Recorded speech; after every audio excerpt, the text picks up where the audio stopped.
au moment où le Premier ministre Benjamin Netanyahou a donné les directives à la police israélienne pour commencer à verbaliser les contrevenants dans cette lutte contre le coronavirus, eh bien, l'un des outils aux mains de la police israélienne, vous le voyez derrière moi, ces hélicoptères, 6 en tout au sein de la division aérienne de la police israélienne où nous sommes entretenus avec le commandant de la division. Pour lui, tout a été mis en œuvre pour qu'il y ait coopération entre les airs et le sol. Écoutez-le.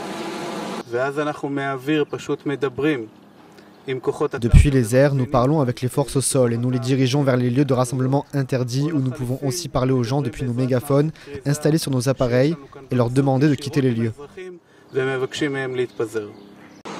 Alors dans les faits, comment ça va se passer? Ces hélicoptères vont monter dans les airs, ils vont contrôler, véritablement être les yeux de la police israélienne, transmettre les informations au sol, informer toutes les patrouilles véritablement déployées tout le long d'Israël.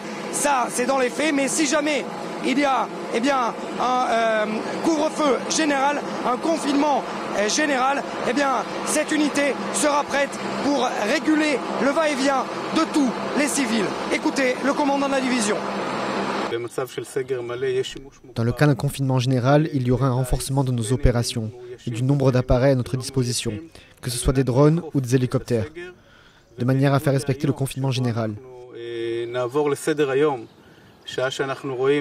Et contrairement à ce que nous voyons aujourd'hui, où nous devons gérer des rassemblements interdits, nous allons devoir changer de stratégie en fonction des nouvelles directives.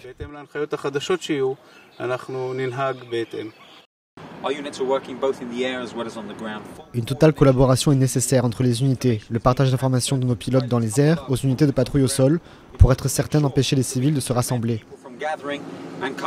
Il est absolument crucial d'empêcher que les gens soient infectés. Tout est enfin prêt donc, il ne suffit plus que la signature du Premier ministre israélien pour signer le protocole et que ces hélicoptères puissent monter dans les airs pour réguler tous dans la même unité, le même objectif, à savoir lutter ensemble contre le coronavirus.